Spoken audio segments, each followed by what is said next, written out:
Hey y'all, my friend Brandi asked for some help in making masks, and since I have been making a lot of masks lately, I thought I would make a little tutorial here. I know there's a ton of them on the internet, but one more can't hurt. So this is the mask we're going to be making. It's 2 layers. It's got a single pleat, and you can use elastic. I'm using t-shirt elastic, which maybe I'll do another tutorial to show you how to make those. And it's got this curve here with the pointy bit that goes up toward the top of your nose. You can print these off the internet. Just do a search for mask pattern. I just printed this one off so I'd have a clean copy for you.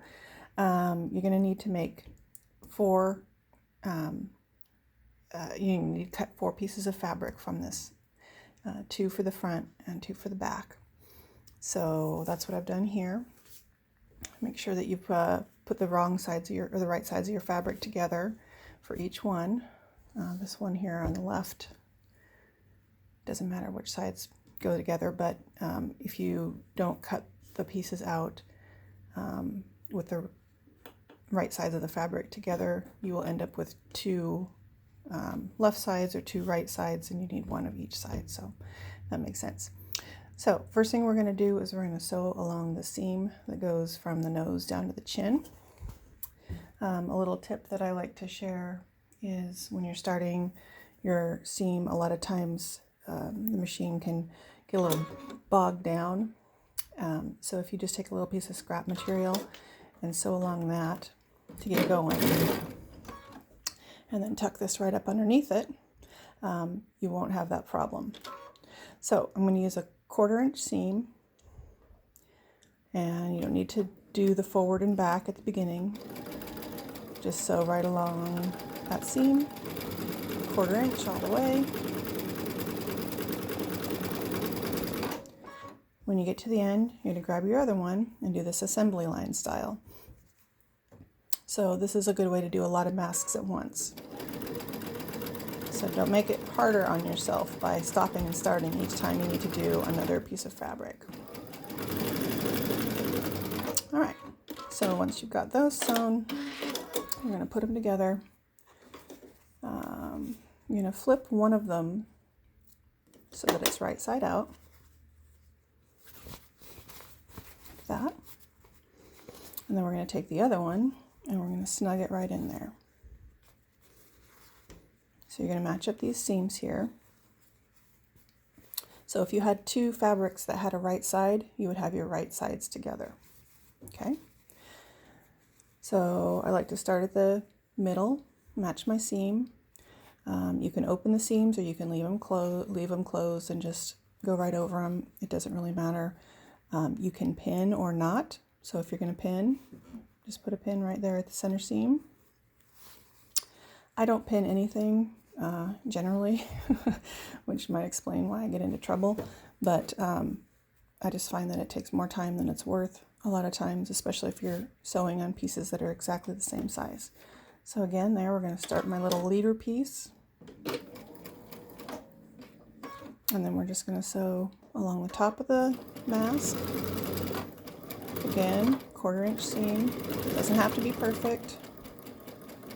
Try not to sew over your pins. It's not good for your machine, not good for your pins, and certainly not good for your sewing needles. If it hits that, it will dull, and you don't want that. So you can see I'm not perfectly matched there. That's fine. This is not rocket surgery, people. And then just keep it going to the end. Like that. And then we're going to do the other side.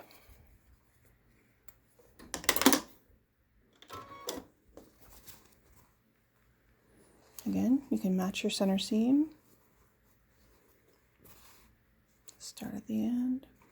If you have a little overlap, that's fine too. We'll deal with that in the next step. Okay, snug that right up, and off you go.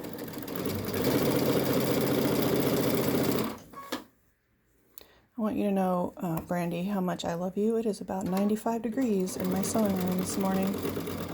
Our air conditioning is still broken, and the house itself did not get down below 78 last night. And my sewing room gets full morning sun, and I forgot to close the blinds, so that's partially my fault. All right, anyway, so now we've got basically a tube. So you're going to turn the tube right side out. And at this point, it's nice to give it a little press with your iron. It's not necessary, but I like to do it. I did not turn my iron on because I don't want any more heat in here. So then you've got your two ends where you're going to attach the straps. And you want to make a pleat in each of those. The way you make a pleat, you just fold it in on itself. And I like to keep this so it's at about, what is that? It's about 2 inches when it's pleated. I have a little measuring thing here along the bottom. So make that pleat. Again, we've got extra fabric here, doesn't matter. It's going to go away in the next step. Just put a pin right there in that pleat. Turn it around. Do the same thing over here. And make sure your pleats are going in the same direction. So this one's going right to left. This one's also going right to left. It's about 2 inches. About is good enough. You don't have to make it fancy. Pin that in place. Okay? Next thing you're going to do is you're going to take your elastic or your whatever you're using, and we're going to give it just a basting stitch. You don't have to change the length of the stitch or anything. We're just going to hold it in place. So I'm going to start it. Oh heck, lost my thread. So one thing about this pandemic is that all of the sewing shops had to close, and as a result, the wait times to get your machine fixed are like 3 to 4 weeks. And my needle threader's broken, and I never realized how much I love that feature. So that's why you see me trying to thread this fancy ass machine with my hands. All right, so we've got one end of the elastic there on the end. We're gonna just sew right across this end, come up to the pleat, sew across the pleat, remove your needle. At that point, it's a good time to reach around, grab the elastic, bring it around so that you're going to sew the other end of it to the other side. Okay, and this is going to form the ear loop. So I'm going to hold that in place a little bit. Just guide it under the needle. Again, this does not have to be perfect. It just has to kind of hold it in place for the next step. All right, so now I've got my pleat sewn. I got my ear thingy in place, my ear holder. Flip it over. I want to put this on the inside, so doesn't really matter. These are reversible. So what you're going to do is you're just going to fold it once and then fold it twice. And that's going to hide that seam. So that's why I said this doesn't matter. This nastiness here doesn't matter. It's all going to get folded inside of this seam. Pull your elastic so it's nice and tight. Again, you can pin this to hold it in place, and I would recommend that for beginners because, you know, anything that you can do to make it easier on yourself. I'm not going to pin it for brevity's sake. I like to start kind of toward the middle. So all the way down.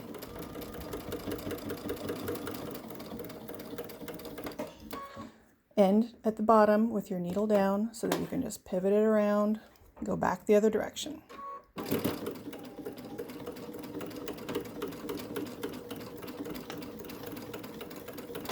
Again, needle down, pivot it around, and go back to where you started. Give yourself a forward back to reinforce that stitch. And that's it. It's all done. So you can cut these off, make it look a little bit nicer, and then do the other side, and you'll have a mask. All right, if anybody has any questions, leave me a message, and I will try and do a t-shirt yarn tutorial here soon.